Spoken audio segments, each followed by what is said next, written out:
It's Primus Tracks with Josh and Frankie. What a couple of dumb shits.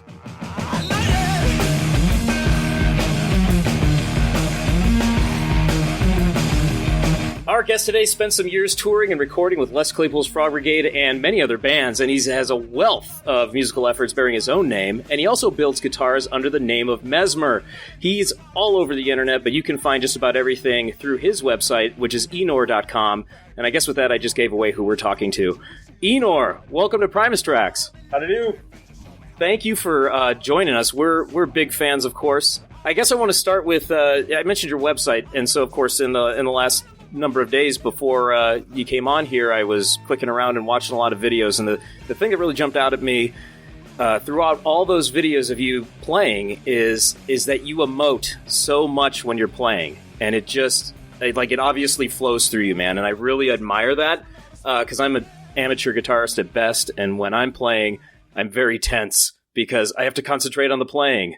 Can you get us into your mindset of when you're playing that guitar? Like, what's flowing through you? Well, geez, that's an interesting question. Sorry to start with the hard one. Yeah, well, you used the word flow, and that definitely is a big, huge, massive part of it. Like, if I were to explain anything, which I don't really feel like I can, I know that word is meaning a lot to a lot of people in different disciplines, but it's kind of a zone thing, I guess. And flow is like where you let go and you're sort of in the moment, and there's a purity to it where you're just sort of, I don't know, I guess that's where the hours of just playing come in, because things become second nature, or you can get into a state where you're not really thinking about the physicality of what you're doing. You're just riding that dragon, which swooping and swaying, whichever way seems to want to go. It's a muse gets to take over to a degree. And that's not to say that there isn't moments where you're like, oh shit, like I'll pull myself back pretty quick with a bum note here or there or something like that. But, ideally those mistakes can be kind of worked into that flow. And a lot of times they're pleasant surprises. So I try not to be too exacting, I guess, in ways that are technical. It's more like the flow gets to make use of mistakes and unexpected twists because the muse is kind of requiring that. And so for me, I don't try to think about it too much or concentrate or get too technical. It's more just like kind of jump. It's just like a leap off the cliff and hope you don't belly flop. Well, you certainly, found you found the right scene with a lot of these acts that you've toured with over the years, and as well as your own music. So it just seems like you found your fit, and I think that's really important too. You've got the language that you can speak. Thanks, you're not playing. You're playing your music, which is really cool. It's your language. I love improv. Anything that allows for a bit of improvisation is always really fun, because that's when you can kind of get the band and the audience doing this symbiosis thing, and it's reciprocal. Yeah. And do you know when you discovered that? Because I think I'm leading to how you got your start with playing guitar and playing music, but was that present when you really first started getting into it and gigging, or do you think that developed over time? When I was younger, when I first started really just flipping out for music, I had a teacher who was sort of this wacky composer. His name is Mark Kennedy, and he's a fantastic human and composer. And he wrote this really bizarre music, which would sort of change time signatures every few measures. And, he was inspired by Zappa and sort of Bach, and he was a church organ player, and he could do the 4 different limbs at once, reading 4 staves of music at once. And so he just had this incredible brain for music. And wow, he was, writing stuff out for us that we were performing. But I think that first experience just sort of, it dropped me into playing music. And so I wasn't ever really super concerned about, a performance or a show or the audience even per se when I first got started. It was really just about this experience with this composer making his music, and really bringing it to life. And so when I did get on stage with bands kind of in college, it was for like frat parties and stuff. Oh, man. And we're playing cover songs, and I was like, nope, that's not it. figured that out. And then it was about original music. Really wanted to play original music, and so put together a band, started writing music, and then we sort of blended ourselves in, to doing covers and sort of sneaking our originals in, and like a lot of people do, and that sort of lit the fire of just really wanting to write music and have bands and stuff, and not necessarily doing it as a cover musician, but really writing original music. And so moved to San Francisco, got in a bunch of bands, started playing around the scene. I was playing punk rock in one scene and acid jazz in another scene. Wow. And improv music in another scene, just kind of trying to, meet people basically. Yeah. What years are we talking there when you moved to the Bay and start gigging all over? Early 90s, like 92, I graduated and moved right down to Berkeley, Emeryville, and started going out to a lot of the acid jazz jams that were happening at the time. It was like Alphabet Soup. Yeah. And One Nation Underground is a band I played with a lot. And it was always just pickup gigs, like didn't know who was going to show up, who was going to be on drums or bass that night. It was always kind of different. This one guy booked the shows and called who was available, and we would show up, and there was no set. We were just going to, do whatever we were going to do. And that was a blast. I really enjoyed that. Those scenes must have been in the 92 in that time period. Those scenes must have just been jamming though, because you had your Primuses and your Faith No Mores that had broke not too long before that, and that's where they had cut their teeth for quite some time. Yeah, it's true. And like places like Berkeley Square were like these nexuses or the oasis for local bands to kind of become national, basically. Like, those guys just kind of leaped out. And I think the timing was really beautiful for them because MTV was doing its thing, and it was such a huge support mechanism to get them out to the world, Yeah. And so they were massive like that. They just, bam, were suddenly on the world stage. And so a lot of us were excited about that. The Bay was getting noticed. I wonder if you noticed a lot of talent scouts out and about when you were gigging in the clubs, given that there were, just so many bands starting to really hit from that area. If they were, I was oblivious to it. Yeah.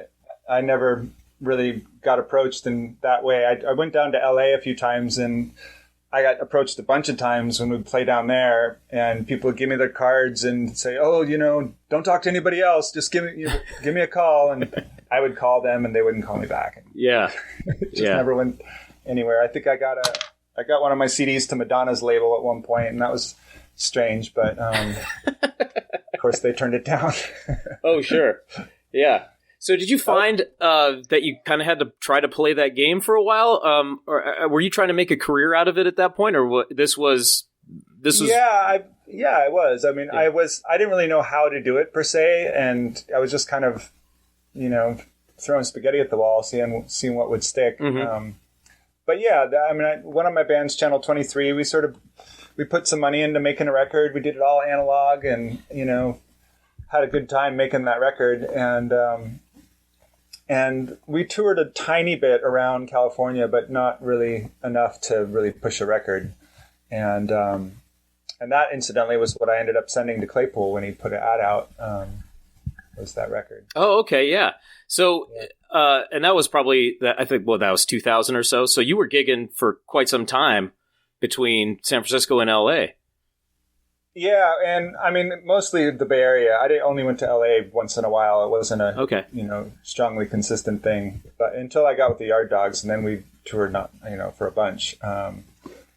We toured for I was in that band for 7 years, and so that touring schedule was pretty good. We did a few months out of the year, probably 4 or 5 months of the year, 4 months of the year, something like that.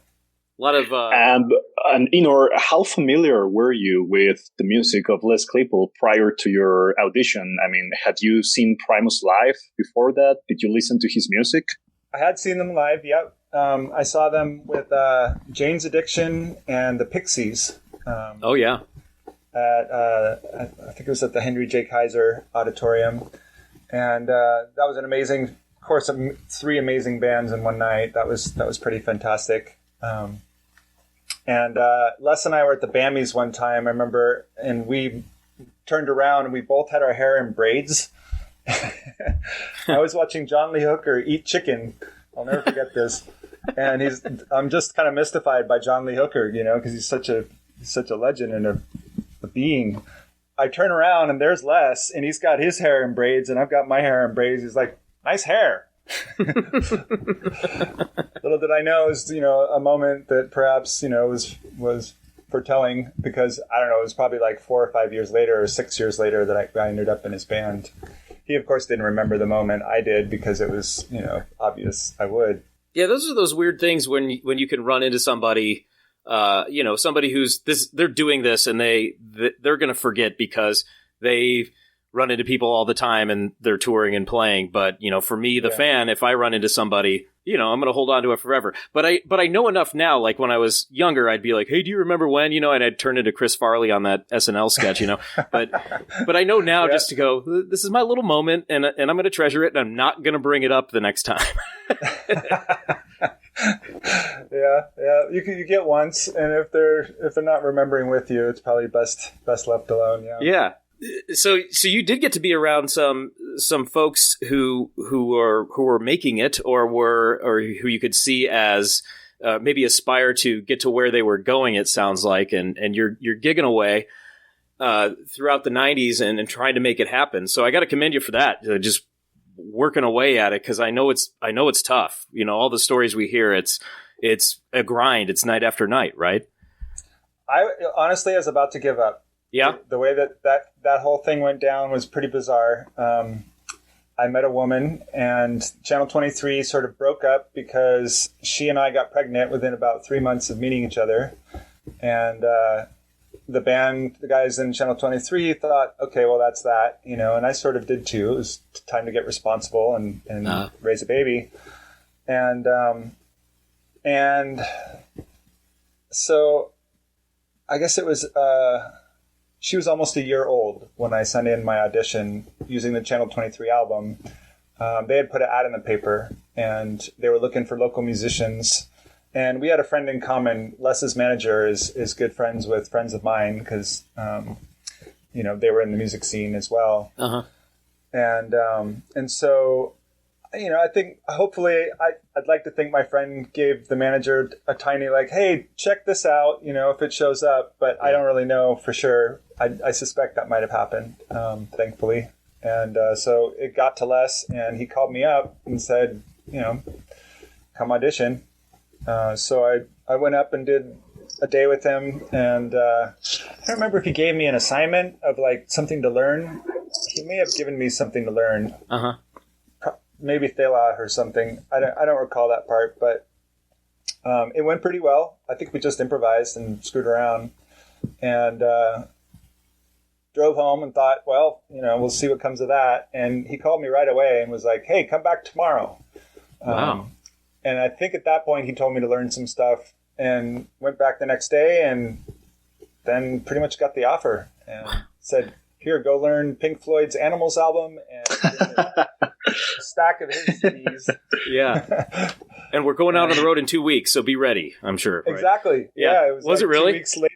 Yeah, it was a total crunch. Like, I spent the next 2 weeks completely packing music into my head as fast as possible, and scribbling notes. And oh man, Jeff Chimenti was in the band too, and I'll never forget. He had a score that he wrote out. He wrote his parts out, notation wise, and had this whole like score in front of him. Yeah. I remember thinking, "Oh shit, I really got to know this, man. This is heavy duty."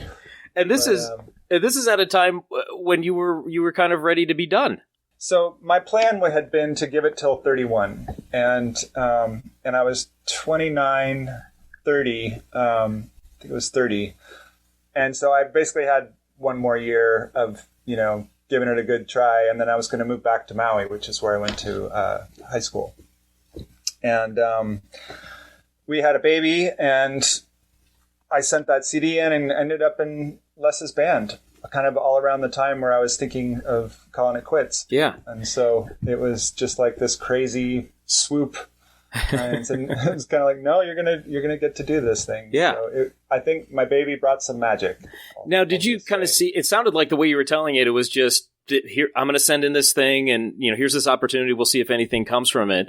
Or did you? Is that kind of how that went down, or did you just kind of see this as here's a Hail Mary, and if this doesn't work out, whatevs? Basically, yeah, because my band had already sort of broken up. Mm-hmm. The CD was just kind of what I had left of it. And I was still doing some stuff with my other band, which is called Breakfast, and that was with Tommy Capel, who's now with Beats Antique. We were doing a all improv band, which was just every time we got up, we'd make up music, sort of like One Nation Underground and the acid jazz stuff that was happening in the early 90s. But we were blending dub and hip hop and crazy sound effects and stuff like that. That's kind of all I had going on musically at the time. And we just had a couple of bar gigs where we were like there every week or whatever. And it was cool. It was fun. It was enough to keep me in San Francisco and doing it. But after, putting a bunch of money into the Channel 23 record and sort of trying to be ambitious with that, I did kind of feel like I was on the downslope, and probably headed back to Hawaii soon. And knowing that you were approaching the deadline that you had imposed on yourself for making it in the music business, did that give a sense of urgency to your audition with Les Claypool, or did you approach it neutrally? Like, if it happens, it happens, and if it doesn't, well, you gave it a try. Did that add any pressure to the audition for you? As I recall, I don't remember thinking like, I gotta, this is it. This is my only. I think I was kind of over the that feeling around that kind of stuff. I felt like it was more like if it's meant to be, it'll work out, And if we click, because I was really into clicking with musicians, with all the improv music, you sort of know right away if you're going to make music together. It's pretty instant. And when I started playing with Les, it was an instant like, yeah, this is really fun. This is going to be really fun. Awesome. And it just sounded good. And, I think we understood each other's cues pretty well. And his telepathy with Jay Lane was just uncanny. Like those two have a telepathic connection. Les is amazing with other drummers as well, especially Tim. But he and Jay just had this bizarre telepathic thing is what I call it. But I don't know. So that was really fun to step into. It was like this giant fat mattress that I got to just bounce around on. With crazy guitar sounds, and like those guys were just laying down this pocket that was just ridiculous. It was like a bouncy castle. Yeah. I don't know if you can speak to what Jay does, but he, Les has always said Jay's his favorite drummer to play with, and then being exposed to his drumming, with Primus and the Frog Brigade, and then going back and hearing the stuff that he did with the Charlie Hunter trio and Alphabet Soup and those kind of gigs, man. People say he's got this bounce to him, but I don't know how you would describe it, because he's just that damn good. Jay's an anomaly in a way because, this is my own sort of filter on it, but I mentioned Tommy Capel. He's with Beats Antique, and he's from D.C., Virginia, Maryland, East Coast, and went to school at Berkeley and spent time in New York. So he's very East Coast. And the drummer in Channel 23, Phil, is also from D.C., and he's really into go-go funk. And Tommy's really good at that as well. And Jay Lane had that same sort of East Coast go-go bounce to his funk, that, I don't know, it was the East Coast funk feel as opposed to the West Coast thing. And I think that made him unique in the Bay because, most of the Bay guys were West Coast funk sound, which is just more like on the one, you know. But I actually know what you're talking about because I just saw Fish Fisher on Instagram, and he was modeling that exact thing, that DC go-go that you're talking about. So I get it. As opposed to like. Yeah. I don't know. That's more of a house thing, but the West Coast funk is just that like more Parliament style, although they're not West Coast, but yeah, I think you know what I mean. Yeah, I get it. Absolutely. There's a bounce to it that's laid back, and it's I don't know. I associate it with the East Coast guys. Oh, cool. So Jay was definitely unique in that in that regard. And let's widen the picture, because Les tells you, okay, we're going out on the road in 2 weeks. Get Animals down, get this pile of songs down, and then so you're out, like you said you're out cramming your head. So you're probably doing that on your own for a while, but then show up at a rehearsal room and there are all these other musicians there: Jay, Les, Todd, Jeff, and Skerrick. After spending all that time cramming that music in your head, and you walk into that room to rehearse, what are you thinking? Don't fuck up. I want this gig now. It was actually less pressure than that. There was a lot of camaraderie, because we were all sort of really trying to do Animals justice. We wanted to make it sound good, and so there was a real commitment, I think, from everyone in there, not to I don't know how to put it. It was more just that we wanted to do right by the artistry of that record, because it's such a masterpiece. And so a lot of it was just like discussion when we weren't actually trying to get the music right. It was, well, do we want to do it this way? Who's going to take the vocal here? Les had some ideas, but some of it was, trial and error. We would see who was going to take a vocal per se. Like, I think when I got Sheep, it was just because my voice sounded good for that one, because we'd screwed around with various people on various parts. And so it was kind of some experimentation to kind of figure out what guys were good for what bit, and that came from some trial and error, I suppose, as I recall. Well, that's Les pretty did cool. have some ideas too about, he definitely wanted to sing a certain song. I don't remember the exact, which was which, but, something that is really interesting, Eenor, is that you began playing with Les Claypool at a time in his career when he was almost done with music in a certain way, because he had just finished a tour that he wasn't really into at the end of. And he has said that with the Frog Brigade, that band reinvigorated his interest in music, and it made him passionate about music again. Did you feel that when you were playing with him, or did he ever say that explicitly? I did feel that, yeah. He would tell us stories, because he seemed like he'd gone through it. I think he'd been put through the ringer to some degree with the label and various things like that, and they just weren't understanding him and treating him right. I think I think the label lost a really amazing talent when they started screwing with his production and things like that. I think it was the worst thing they could have done, because they chased him away, and he's gone on to do some amazing work. I think it was a bad move on their part, but also I think it was great for him to get separated away from that big machine, so that he could be his own entrepreneur. He could drive his own motorhome on tour, which he did. He bought an Airstream. And that I got the real honor of being around him at that point, where he was just kind of like, whoa, I have had all this success, and it took me to this place that I don't necessarily want to be, but now I have all this ability and power to go out, and I have an audience, and make of this what I will. And so he was a lot of fun during that period. He's just like stretching his wings, I think, in a way. And making it happen. He put together a really freaking cool band and made some really smart choices about the music, and hit people at a time where that record, that was one of the first tapes I ever got, strangely enough, Animals. The first cassettes that I ever got. I think it was like, I got 3 cassettes with my little Walkman, and that was one of them. And I kind of had wanted The Wall, because that was like more a hit at the time. I think I got it around 82 or something.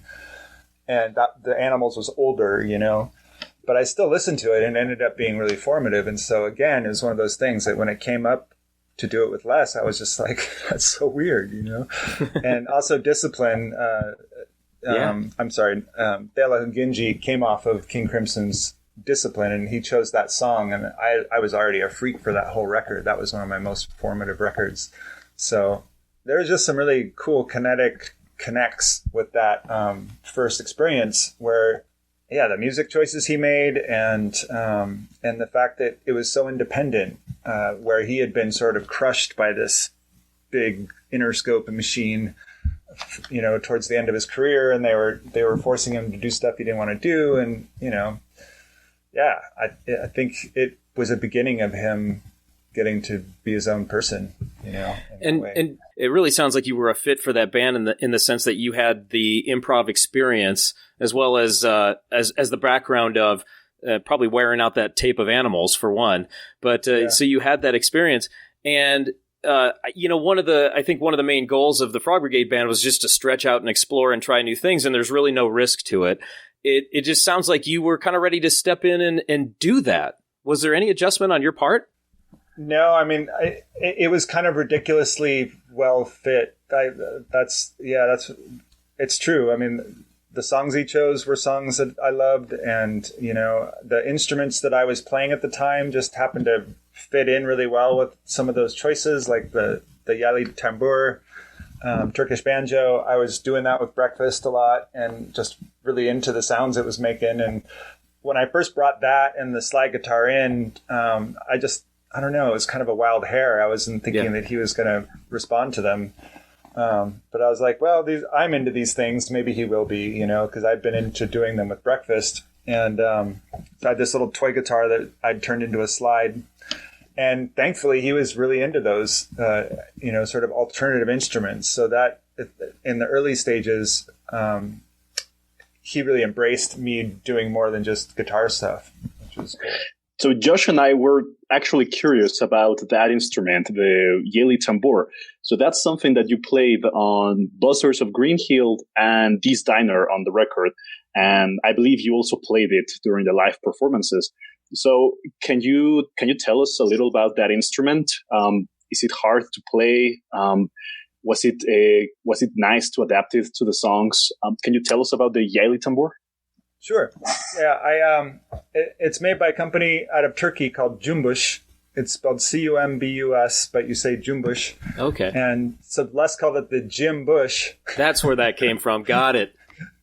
Because it's Cumbuş is the Turkish name for the company that makes the yali tambor. And I had a little oud style one that was like a 12-string, and I left it in an airport van flying home, and I called the guy right away. I'm like, hey, I left my instrument in your van. He's like, no, you didn't. I'm like, yes, I did.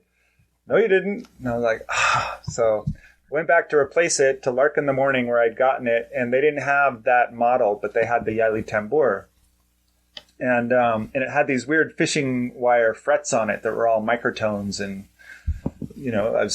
I started playing it, and I was like, this is ridiculous. That none of these notes make sense. Yeah. And I asked the guy for a razor blade at the cash register, and he had one.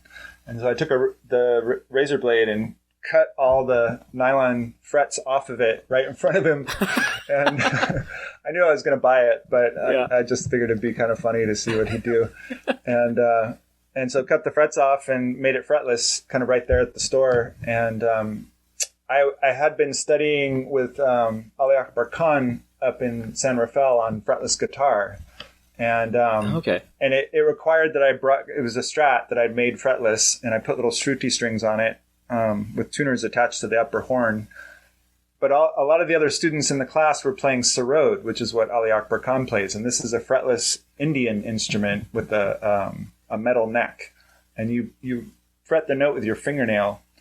So I had been studying on a fretless Stratocaster, and a lot of the students would sort of, turn around if I played too loud because I had a tiny little amplifier. And so it was just kind of awkward. It wasn't fitting in well with others.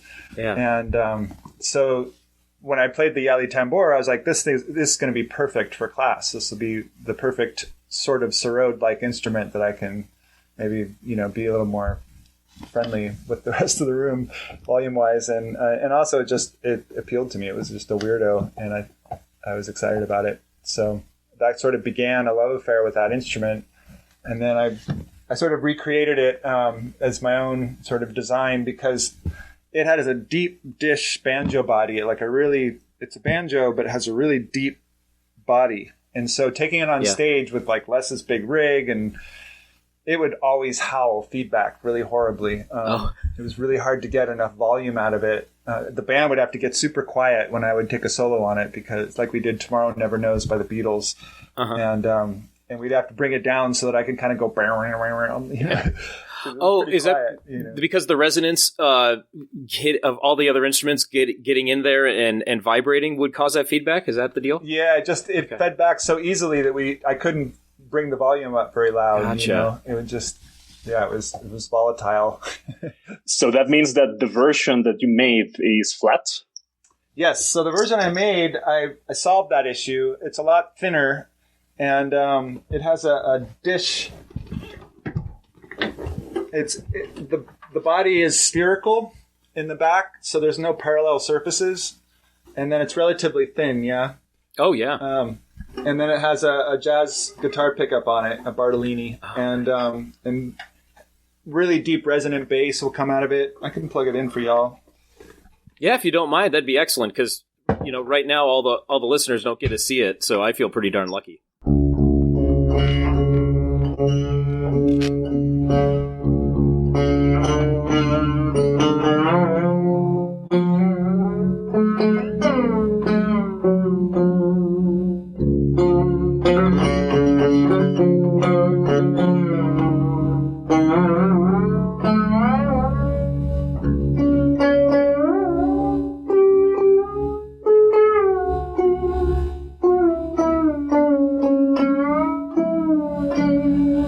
Anyway, that's that. And of course, you get the head, acting like a drum, but you don't get the feedback, basically. Yeah. It gives you sort of a fretless bass thing.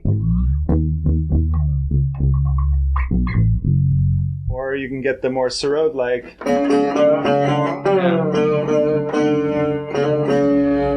More Indian style stuff. Wow, that's absolutely amazing. Yeah, those sounds you can get out of that thing are very compelling and haunting. I really admire that. Thanks. And this one, the other thing I did with it was really important to me to be able to bow it. So I was looking into cello design, and I sort of made the bridge so that it could be bowed. I don't have rosin on the bow right now. We'll see if it works. But that also gives us a really bizarre sort of haunting sound.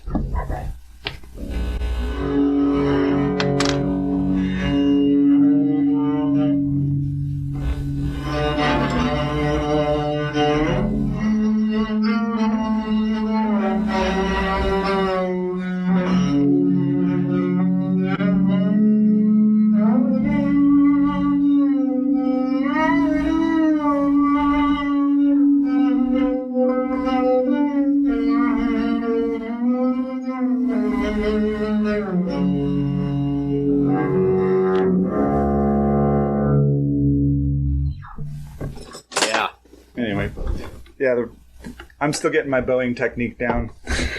There's just something to that where I feel like I could listen to that kind of thing for hours.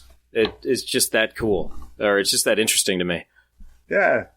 And then, I'll basically lately what I've been doing with this kind of stuff is just like I got a little one-man band set up here, so I'll set up like a little clave.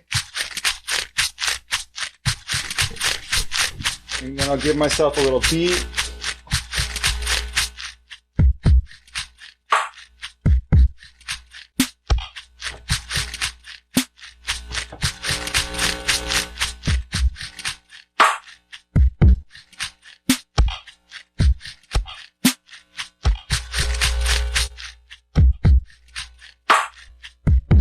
And then I got a little something to play with.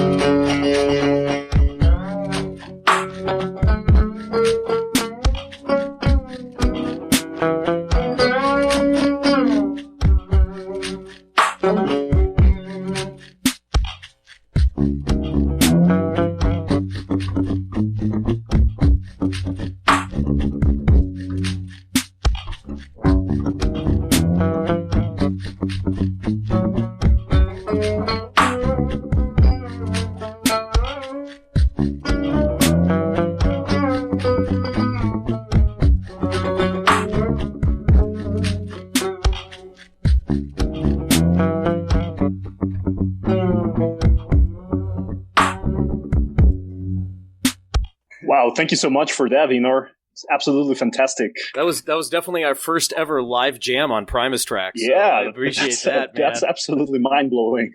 Man, Sometimes it gets good. Sometimes it gets so. You never know what you're going to get. So, Eenor, I'm sure that Josh is going to continue with some musical questions. But before that, I was wondering if I could ask you something rather personal. Les Claypool is a tall guy, but I've heard several Frog Brigade recordings where he refers to you as a redwood tree.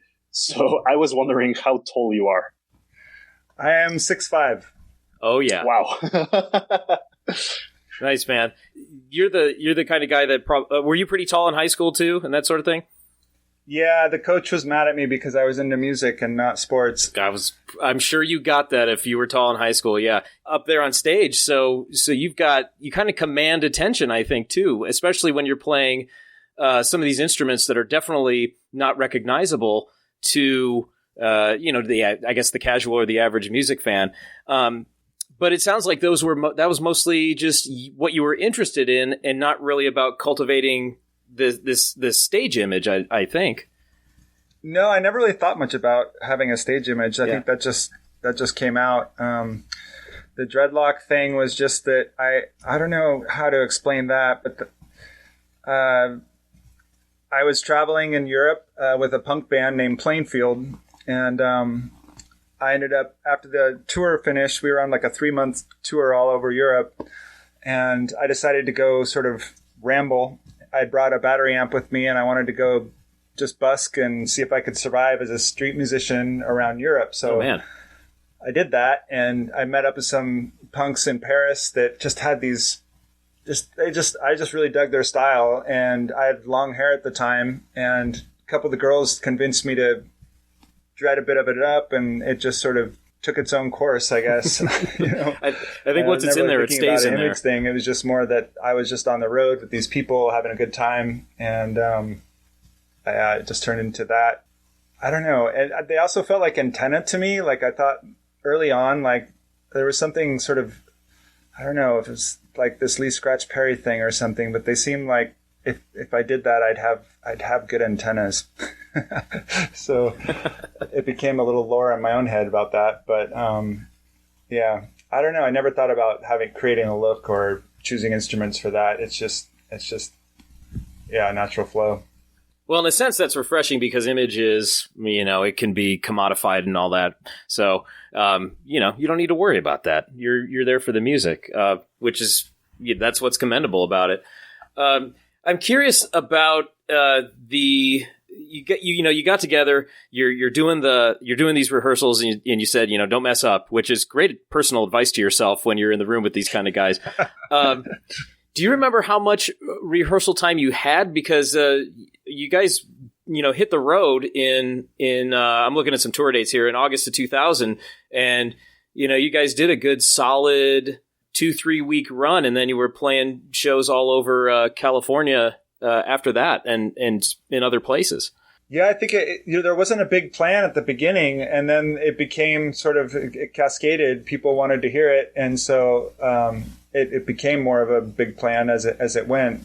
I think at first it was just meant to be that motorhome tour, and it had been like a one-off thing. The Frog Brigade name was from, I didn't participate in this first show, but Les had, I think it was Jack Irons on drums for what was the festival called? That was the Mountain Air Festival, yeah. Yeah, there you go. Mountain Air, where they've got the long frogs up there. They do the whole frog jump race. So I think he named the band because of that, just that one gig, and then decided to do more of it. So I jumped on after that first gig, and it was like 2 weeks. It was really short. I was cramming. We were actually house sitting, and we had a baby, and we were in the Richmond district of San Francisco, house sitting for a friend. And I just remember it was really foggy, and which was great because I could just sit in her downstairs studio with earphones on and just geek out, for as many hours a day as I could. And I was learning stuff and then going to rehearsal at night and then going back home and, sitting down, learning stuff and then going back to rehearsal the next day, like that kind of back and forth. Yeah. It was a constant, input and then go run it and then input and go run it. And so, yeah, it was pretty full bore. Okay. So those things were on top of each other. I guess I had it in my head that you had a couple weeks on your own and then went to rehearsal, but that's all in the same space. Yeah, it was kind of as I recall, now I don't have total perfect recall of it, but all I just remember is working my ass off because there was a pressure to get it done within a pretty short amount of time. Wow. And so, yeah, we were learning as we went with Animals, like, each day we would add a song, and then run the previous day's work and then add another song kind of thing, And and we were all sort of doing that. I think the Animals thing came in late. I think, Les had pulled us all in pretty much with this hurry up program, yeah. Wow. It was fun, actually. It was fun to like just have this singular focus, and be challenged.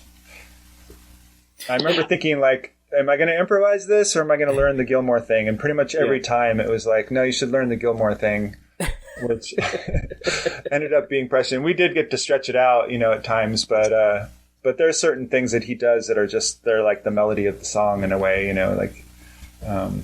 for me anyway, they were so lyrical and signature that I really wanted to nail those bits.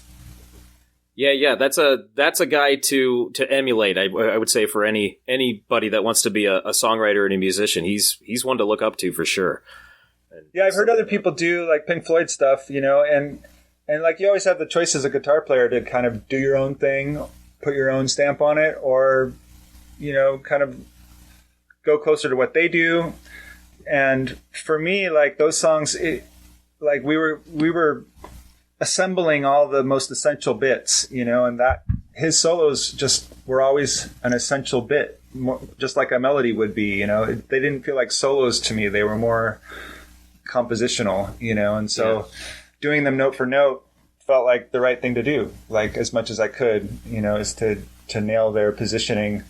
And I didn't really like it when I would hear other people cover Pink Floyd and not do Gilmore's choices, because I just felt like, I don't know, it would kind of bug me. So I made that call that I would do them as close to note per note as I could and just really respect the lyricism of the way he plays. Yeah. And it taught me a lot, it's a good learning experience. And so when you get on the road with playing this album night after night after night and these other tracks, what was that like? You guys were all crammed into that motorhome running up and down the West Coast essentially. So tell us about those experiences.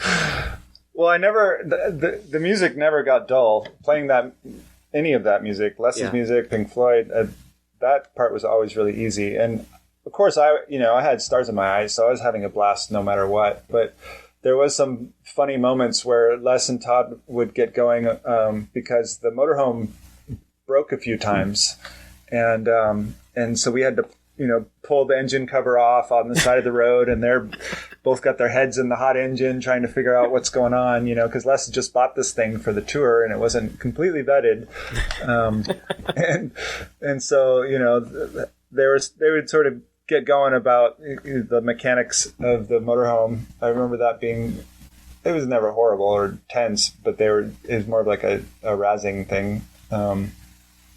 But then they'd end up fixing it, and back on the road we'd go. So there was just this sort of, yay, it was very do-it-yourself in a way that I really appreciated, because it wasn't the fancy Prevost, rock star bus. It was more like what I was used to, and to be honest, my family had a motorhome, in fact, when I was a kid. So it was really a lot like that. And so it felt fun in that way. And later on, the Frog Brigade did end up getting some of the fancier buses, so I got to have that experience too, which was kind of awesome, I'll admit. But the vibe in the motorhome was different. It just, Les was driving, or I think, did Todd drive? I can't remember. I think Les drove most of the time. Maybe Jay drove. I can't remember if other people did. I didn't drive. I know that. And it was fun because there was a lot of camaraderie and it was sort of humble. There was nothing too highfalutin about it. It was definitely from your own bootstraps style. And it just made it fun. It made it like low pressure, I think, compared to where Les had been. So he was just a really chipper, jovial sort of mood most of the time. Even when the bus was breaking or the motorhome was breaking down, he had a real can-do about it all. I just remember it being playful and fun. Like, I don't remember I remember in Sacramento, our first show, I was definitely like freaked out with nerves, but the first two notes happen and that goes completely out of my head. Like, that the very beginning of the show. And then once work starts and you start doing your thing. But I do remember being really nervous that first Sacramento show. And I don't remember being nervous the rest of the time. So I think things must have gone okay. We wanted to ask you some questions about Purple Onion, Eenor. So looking at the credits, you cleared up our confusion about the Yale tambour, and you're also credited on background vocals, which are pretty clear on the record, slide guitar, main guitar. But what exactly is a Joe harp? Oh, I have it right here, in fact. This may even be the one that I used. This one's from Thailand, I think.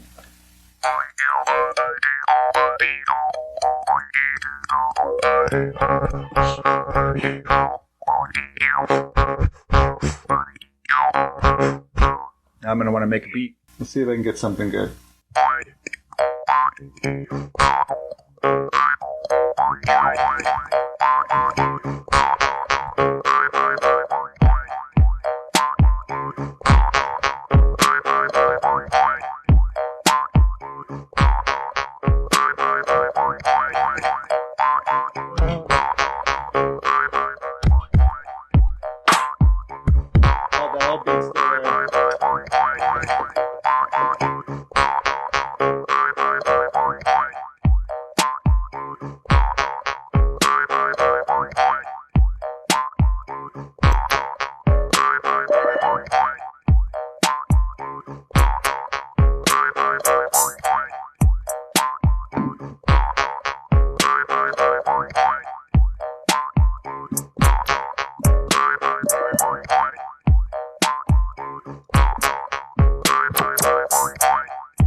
Wow, that is absolutely fascinating. So that's the intro for the track, and I honestly never had any clue what that sound was. So it's absolutely fascinating to see you play that.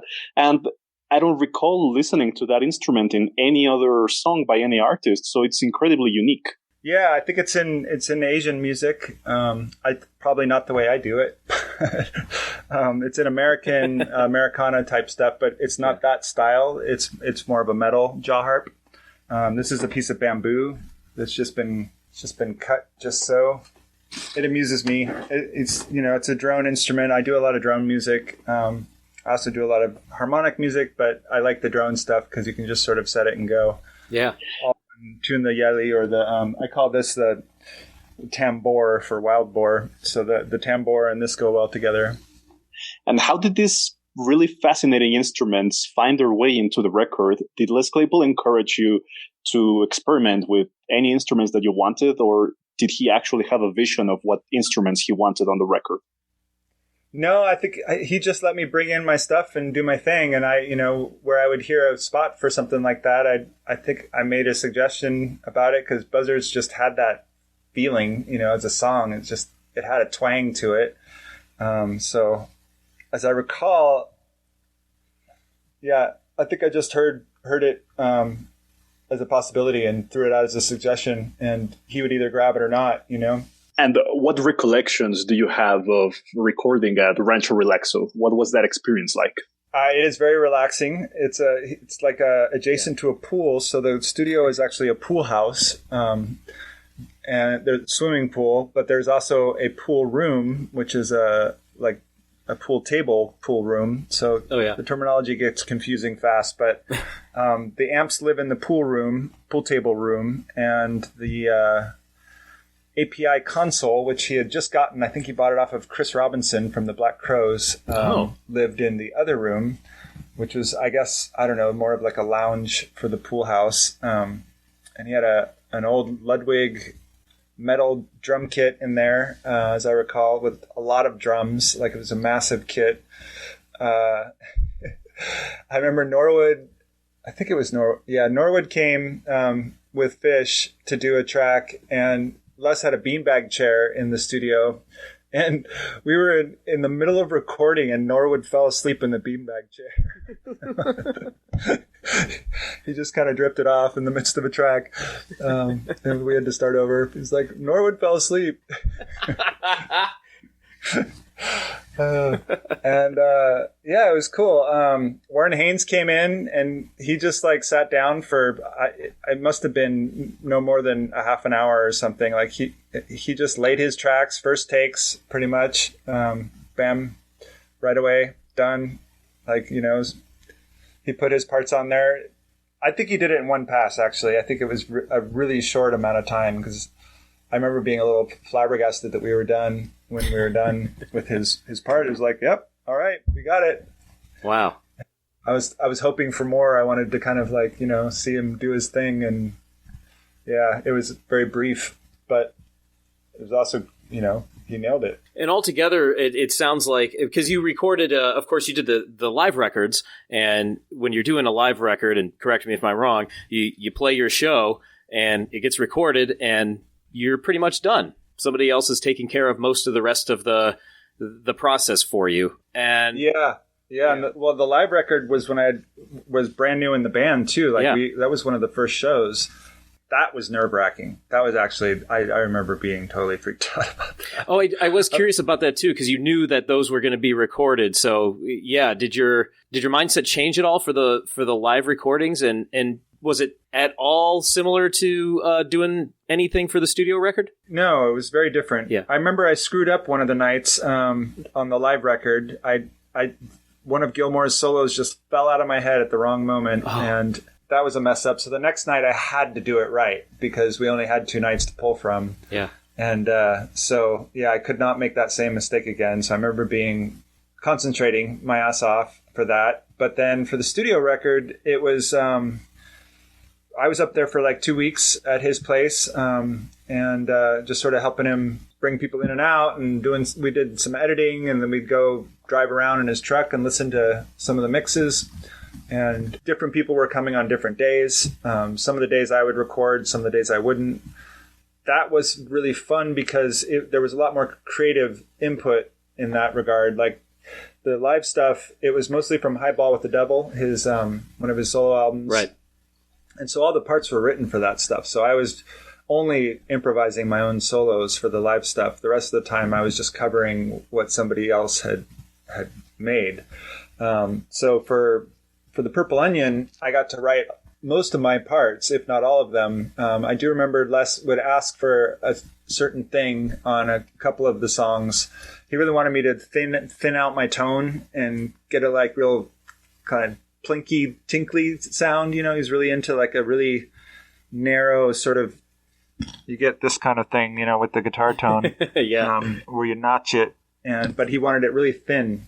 And I was always going for like this Hendrixian fatness, you know, as a Strat player. I always wanted things to be fat, you know, and I really had to learn, and I probably learned way too late with Les to like leave the fatness alone and let him take care of that. So that's just more of an aside. That didn't really have to do with creating on the record, but more just fitting in with his tones, to carve away from, you know, those more thick areas, because he's got that well covered. So for a lot of the parts I created on that record, I was really thinking about more like arpeggios, and also because there's so many people in the band, I remember thinking I really had to fill space wisely. So I was really trying to find my pockets within, you know, what other people were doing, because I mean, Skerrick's got a really dense saxophone sound, especially when he's got distortion on there or a couple octavers. He's like, he can, you know, make it thick. So I was always trying to figure out ways to come up with parts that I felt like if, we're performing live, they're not going to get completely lost, or they're not going to muddy things up. So I was trying to I remember doing my best to stay really creative and basically, stay out of other people's way, but also make something interesting happen, Do you recall any outtakes or any songs remaining that didn't make it to the record? I do remember there was one song that I think Todd was really having trouble with. I remember there was something about it. I don't remember the song exactly, but I remember it was, there was some dissonance around it. It didn't end up making the record. That's all I remember. But there was one extra song, I think, that never got on there. We rehearsed the song, and I remember there was some dissonance about it. I don't remember exactly what the issue was, but I know that there was an extra song that didn't make it on there. Was it an instrumental, or was it a song with lyrics? It had lyrics. Yeah. Oh, interesting. So there's a lost Purple Onion. Yeah, there's a lost Purple Onion track. That's really fascinating. It's possible, yeah. Yeah, I do recall that there was an extra.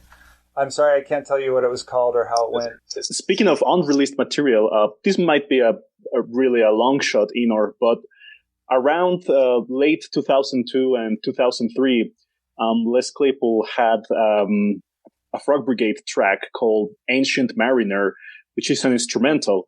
And I was wondering if you recall anything about that track. It never made it past rehearsals. It was not actually performed live before an audience. But the Frog Brigade rehearsed the track a few times. There was a lot of material that we would try out that didn't make it. Like he would bring in cover songs that we'd give it a try, and if it worked, it worked, and if it didn't, we knew it pretty quickly and would ditch it. So those are the ones I don't really necessarily remember as well, because there was a lot to remember. Yeah. I do admire the wide, varied repertoire that you guys were able to achieve throughout those tours, because some of these songs just came and went, and it's just the range of them too is phenomenal. So that must have been, kind of fun to really stretch out and try all these different tunes, but also at the same time, probably pretty challenging. Yeah, well, it was cool because Les is just a little bit older than me, so he was bringing in music that I wasn't necessarily as familiar with, at times, yeah. And so I was getting educated, or getting sort of thrown a curveball, and in a really fun way. And then once in a while, it was stuff that I was completely into and familiar, like I mentioned with the King Crimson stuff. Yeah. That was just like so up my alley. I was like, oh my God, this is glorious. I can't believe you just brought that in, but he was into, he was turning me on to stuff that I hadn't really checked out before, like The Residents. So that it was a nice exposure in that regard. So speaking about the live repertoire, Eenor, which Josh brought up, I completely agree. It's incredible how many songs you tackled. And there's one in particular that I wanted to discuss with you because it's actually my favorite Frog Brigade cover from all the tours. And it's Climbing Up the Ladder by the Isley Brothers. Do you have any recollections about that one? I absolutely love the way that you synchronized your guitar with Skerrick's saxophone. It sounds absolutely brilliant. Yeah, I'd love to hear that again. Shoot. Is that on, are there recordings flying around of that? Or? Yeah, there are some good recordings of that one, and it's absolutely phenomenal.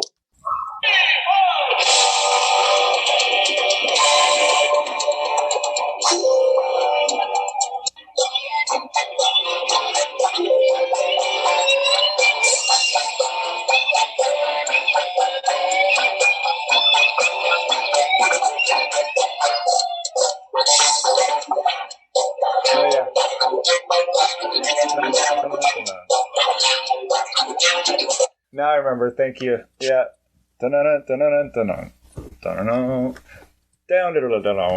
Yeah. Were you familiar with that track before Les brought it up? Not at all. No, that was one of the ones that was like a curveball for me. Yeah. I had checked out the Isleys because I was into Hendrix, but I had missed that one somehow. And I only bought like a couple of compilations to try to hear the stuff that he was on. But I never really digested them fully. And so, yeah, that song was was a bit of a left field for me, but solid funk song. So, I'm a huge funk fan. It looked Before like our too. marathon shows, like at Mandalay Bay in Vegas, where we got to just keep going. Maybe it was 3 hours, but it was long. It was, and we started after midnight after the fish show. So, Oh wow, that's when I felt like the funk thing. We became a funk band, where it just didn't stop. that's great. I'm curious too, because you guys have these, just like you're playing massive amounts of covers, especially in 2000, 2001. And then after Purple Onion is recorded and released, you get to play live these tunes that you really helped bring to life. So what did that feel like? Because you guys were touring quite a bit in 2002, 2003 on that album. Yeah, well, it was fun to be more invested, I guess, in the creative side of it. I think it had a natural sort of being to itself because we had already matriculated our bandness, for a good while before writing those songs. Les wrote the songs, but, we got to write our own parts. I think having done the whole cover thing and also, some of Les's previously written solo material for a good solid, I think a year at least, if not a little longer before we did the solo record, it seasoned us as a band, as they say. And so I think he had a really clear idea of what we did well when he wrote a lot of those songs. And I think he was just doing what he does, which is write really interesting music. I don't think he overthinks it much. But I think he had a sense of what we were good at, going into that record. And so I'd like to think that he sort of pushed it in those directions. You'd have to ask him, I guess, to know for sure. But it did feel like it was playing our strengths, I guess, in a way, when we did that record. Uh-huh. And, yeah. Tom Waits likes it. That was a big, exciting thing when he put that out. Oh, man, there's a feather in your cap, dude. Yeah, he put it in his top 10 or whatever, or top 20, I think it was. Wow. Top 20 of all time. Wow. That's great. Holy crap. Yeah, I just about fell over. He's one of my big heroes. Him, Laurie Anderson, and a few others are my solids. So I was pretty excited about that. Yeah, for sure. Tom comes up from time to time when we're talking Primus, so that's not surprising, given the proximity. He's part of the lore. Yeah, he certainly is. Wow. So, well, that's so cool because you got that accolade, and then you're playing on these songs that you helped bring to life, and then, but maybe for that mindset then from early 2000 or mid 2000 when you're about to hang it up, and then say 2002 and early 2003 you've been touring pretty solid for quite some time and making records, and gee whiz, where'd you see yourself going from there? Well, I certainly wanted to keep doing it. Yeah. And when Les gave me the call that he didn't need my services anymore, it was, it was a bummer. Yeah. I definitely wanted to continue working with him because I was having a good time and I thought we were making good music. But, these things go the way they go. And so I was looking at either continuing or doing my original plan, which was to sort of head back to Hawaii and build a life there. But I think, I don't know, the experience with that band lit a fire under me and I wanted to keep doing it. And so I put a band together after that for a while and was sort of incorporating some show stuff in it because I've always sort of been into theatricity. And it just seemed like a fun thing to do at the time, to kind of do something different than just a band that people stand there and stare at, guys playing their instruments. Yeah. And that sort of led me into the Yard Dog situation. I'd known them since they began, and they began as just sort of a party band that would get drunk and make shit up, similar to Breakfast, but a lot more alcohol. And people catching on fire from time to time because somebody would try to, do a strange trick. I remember Breakfast and them did a show in San Francisco at a place called the 1111 Lounge, and the Yard Dogs opened up and they were doing their thing, and it was sort of like a jug band at that point where they were just banging on stuff, and one of the guys tried to breathe fire and ended up lighting his face on fire and went running out of the place on fire, which was a pretty memorable moment. But thankfully, they put him outside, and he was okay. But it was par for the course to some degree for the future, because I somehow ended up in that band, and for 7 years we toured all over. We got to Europe and did some pretty amazing stuff out there. We got to play some opera houses there that I'll never forget. Oh, wow. These 200-year-old opera houses with all these Russian ballerinas' signatures on the back of the curtain, and just these exquisite box theaters where, like, it looks like something out of a Amadeus or something. And that's, I think, when the Yard Dogs peaked. We had our best nights there. Some of my favorite memories are of those tours where we were in those classical theaters. But it's funny to think of us there compared with the very first time I sort of got a hold of them, which was at that breakfast gig where the guy lit his face on fire. At least you knew what not to do at that point. I wanted to ask you, Eenor, if you're familiar with Wild Lupin's website. Yeah, she did fantastic photography. Yeah, so there's some pretty cool stuff there. So I'm guessing that in this picture you're playing the tambour, right? Yep, that's the Ailey. That's the Jim Bush, as Les calls it. And that was right before I cut my dreads off because they got so long that they started hitting my strings. Oh, yeah. And it didn't occur to me to just cut part of them off. I felt like once if I was going to cut them off, I had to cut them all off. So, oh, wow. Yeah, I did. Plus my neck was getting sore. Those are some pretty dynamite photos that Carla took. She's great, yeah. Yeah, she toured with us for a while. She was following us around, and she's lots of fun. We'd hang out backstage and stuff. She'd, come say hi. And she was great about getting them to us, too. She's always showing us, and I think she did some prints at one point. And, yeah, Carla's awesome. There's a particular show I'm very interested in, Eenor. It may be a long shot for you to remember it in particular, but it's a really special show. It took place on May 4th in New Orleans at a venue called Tipitina's. And the reason that this show is really special is that it's one of the longest Frog Brigade shows out there. It's over 3 hours long. Do you have any recollections about this one? Yeah, that's one of the best nights of my life. I had such a good time. There was one time at Tipitina's where I went and rubbed the professor's head. I don't know if you've been to that venue, but Professor Longhair is at the front of the venue in a bronze statue. Oh. And it's tradition as a musician to go and give his head a rub. And so I did that night and did my honors and gave thanks to the professor for letting me play there in his house. And as it turns out, I ended up meeting the guy that made that statue through a whole different connection. I ended up having a really beautiful connection with New Orleans, and made some nice friends down there. And they introduced me to the man that made that bronze statue, Coco Robichaud, and who's a beautiful legend musician down there, Creole guy, and fantastic voice. Oh my God, I love his voice so much.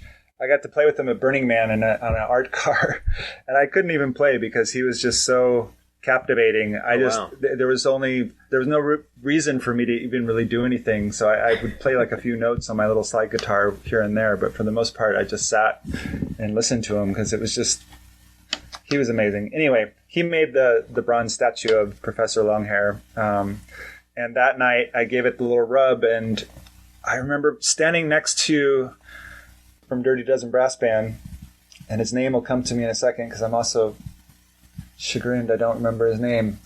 But it's been a while since I've been running in those circles, so yeah. There was such an incredibly deep pocket in that moment. I'll never forget it. I treasure it and I hold it dear because he was like doing that blatty thing that you can do with a horn, like trombone players do it, and I guess sousaphone players do it if they're powerful. But it was I wish I could do it with my mouth. I'm not going to do it justice, but it's like this like really tight staccato blatty kind of thing, but it's like a pilot whale puts, pulses through the water and it can knock you over or whatever, knock you out actually, like these blasts of rhythm. And it was just like so funky. It was so ridiculously funky. And I kind of couldn't believe that I was in a pocket that deep, in that place with so much feels, man. I'll never forget it. That's been a highlight that I really treasure. Thank you, Professor Longhair, for giving me that moment. Because yes, it's an absolutely amazing show. Well, speaking about artwork, as you know, the Purple Onion record has a sculpture on the cover, and the Live Frog albums have illustrations on them. But I don't know if you're aware of this, that you're actually on the cover of the Shine On You Crazy Diamond single. Have you seen these before? Yeah, I have a few of those. Yeah, I think I have a poster of that actually too. Jay Blakesberg shot that. Yeah. And we were actually sitting up in the balcony of the Great American Music Hall. That's been photoshopped a bit so you don't see the background. But Les brought all these frog masks to the shows, and we were doing some promo stuff. I think that was when we recorded the live album is when we took those pictures, because that's when we were at that hall. So yeah, it would make sense. And yeah, Jay took that, and so we all put on these goofy masks, and yeah. I'm curious what you're up to today, or these days, because we, I checked out your website and you have a lot of music out there. So over the years, you've been really pumping it out there. And I think after hearing these jams, I think everybody should go out and buy like every recording you've ever created, because these sound so good. But you're also creating guitars these days under the name Mesmer. So how'd that come about? I built my first guitar when I was 14. It was a Randy Rhoads Flying V. Oh, nice. And then I kind of tinkered a lot, throughout my years, but I never built another one until about 6 years ago, I guess. And it was sort of born out of a frustration with my Strat. I've been playing a 79 Stratocaster for a long time because I love the tone of it. The sound of it, I really dig, and I love the neck. There's a lot of other stuff about it that I didn't love. It's really heavy, for one thing. It's just ridiculously heavy. It's sort of like one of the worst Les Pauls. And so touring with that for years gave me a pretty bad shoulder ache. Yeah. And so that led me to actually creating an invention, which I call the Levitar, and it's a way of suspending the guitar on a belt buckle. And so I'll be releasing that as a Mesmer product at some point when music comes back alive, ideally, and people are touring again, because it's really meant for a touring guitar player who needs to like switch instruments quickly on stage, is what it's ideal for. But it also is great for somebody that has heavy instruments that doesn't want to, wear out their shoulder. And it was this kind of thing that just made me feel like I needed to make my own stuff because I needed remedies that weren't out there. And so that buckle, I made a bunch of prototypes out of all kinds of materials that I could mess with power tools and hand tools, but none of them were cutting it. They all sucked. And I didn't like the way it felt stuck to my body. I couldn't gesticulate with the neck of the guitar, which I'm used to doing when I'm playing with a band, is like, I need to be able to move the instrument. One day I was driving down the road and I had this idea, oh God, what if I put a hinge on it? And so in order to do that, I needed to be able to fabricate it out of metal. When I came up with this remedy to make it work the way I wanted it to, that I needed to get a CNC machine so that I could cut it out. I was going to job it out and pay somebody to make it for me, but the prototypes were so damn expensive. It was going to be like $400 per prototype. Oh boy. And I thought, screw it. I'm just going to buy the machine and do it myself. Not really realizing what a mountain that was. But I did it and ended up spending some savings on a CNC kit that I put together myself, and learned how to do 3D software stuff, and then learned how to program the machine to cut out this friggin' belt buckle that I just really wanted to see come to light. And once I got that project done or got it going, I was like, well, I can make instruments with this thing. Like, what am I doing? So I started fiddling around and started making guitars with it. And I'd already made, I wasn't making necks at first. I was just making bodies with hand tools. So I'd made a few guitars without the CNC machine before I got it, just to sort of screw around. I wasn't really trying to solve any major issues. But once I got the machine, I realized that I could design my dream guitar. So I kind of reinvented the Strat. People can't see what I'm showing on camera, but basically it's a Strat-ish shape, but it's hollow. Okay. Or semi-hollow. It's got a block that goes through the middle, and it's sort of in a sine wave pattern. I guess without being able to show people, I shouldn't geek out too much. But essentially, I needed to solve problems with the string tension and the feel of the neck. I feel like Fender got it backwards. Their headstock is wrong, and Jimi Hendrix figured out the right way to do it. And I know that's kind of pretentious to like question the Stratocaster's holy status as one of the amazing guitars, but I think Jimmy figured it out because I've basically taken over the concept of making the flipped headstock. It's hard to explain. Basically, the flipped headstock allows the string length to be way more comfortable and fun to play. The low strings are much longer, and you get sort of a more pianistic fundamental on the strings. A bass note will benefit from a longer string. The treble strings are much shorter on the flipped headstock setup, so it makes them much easier to bend. And so, like Hendrix, for example, has these bends where you're just like, and plus he used really thin strings, but you know, his bending was sort of unparalleled at the time, and I think it was in part because he had flipped the headstock, and there was less tension on those high strings, and there was more tension on the low strings. So anyway, I didn't explain that very well, but long story short, all my headstocks designs employ the idea that the bass strings should be longer and the treble strings should be shorter. And I try to make them as straight through the nut as possible because I like tremolos and I like them to stay in tune, but I don't like locking systems. So I've come up with ways to build my headstock so that you don't need a locking nut. You can have the strings just flow through the nut without getting bound up. Okay. Yeah, I had a locking tremolo when I actually played guitar many years ago, kind of regularly, and it was a pain. So that's encouraging. I got to say, to have something that'll stay in tune without having to lock it sounds nice. Yeah, I use locking tuners, so the string locks at the tuner. Okay. And there's no need for a nut lock. And there's a few other reasons that I got into guitar building, but the one I'm really excited to build right now, I've also been building ukuleles as sort of a prototype for acoustic design, and I'm super excited to build this next guitar, which is my acoustic design, which it'll be modular. It's going to have two backs, one back that is thick for acoustic playing, and then that will pop off super easy, and a second back can be popped back on that's thin, so it can be more like a slimline acoustic, more for plugging in and playing on stage, less prone to feedback. And I'm doing a new style of guitar building that I'm pretty excited about that I've tried out on the ukuleles, and it's actually working. And it's basically I'm carving all the braces into the wood. I'm not gluing them on. Okay. And then I'm tap toning the top and carving spots where it needs to, have less wood or more wood. Well, you can't put more wood. Have less wood.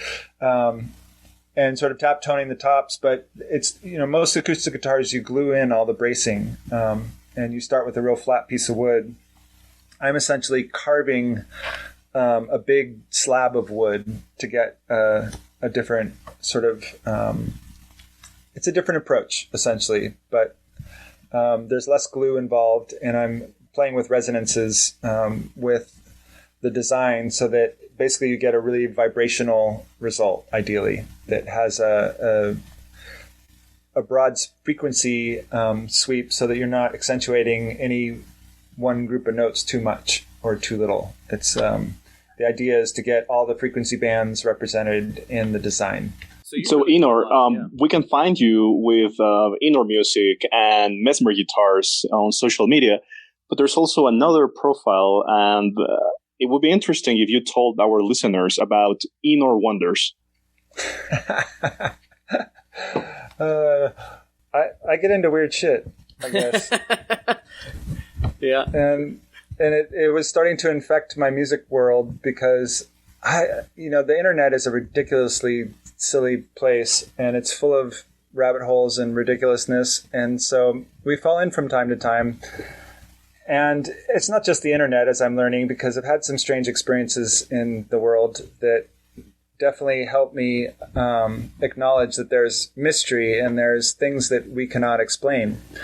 And so Eenor Wonders is my realm for sort of traveling into alternative ideas and just freaky stuff that's fun to think about, but maybe wasn't necessarily helping me put music out or sell guitars or whatever. So I decided to separate my world of curiosity about strange stuff from my music world. Yeah, it's a really interesting page. There's a ton of cool stuff to read there. Cool, I'm glad you like it. I feel like it was a necessary separation, although my Facebook world, I still have trouble separating things. I say way too much on Facebook. I need to stop it, but I can't seem to. I may just take a break from that world and only do music streaming, because I'm not so sure it's a healthy relationship. Yeah.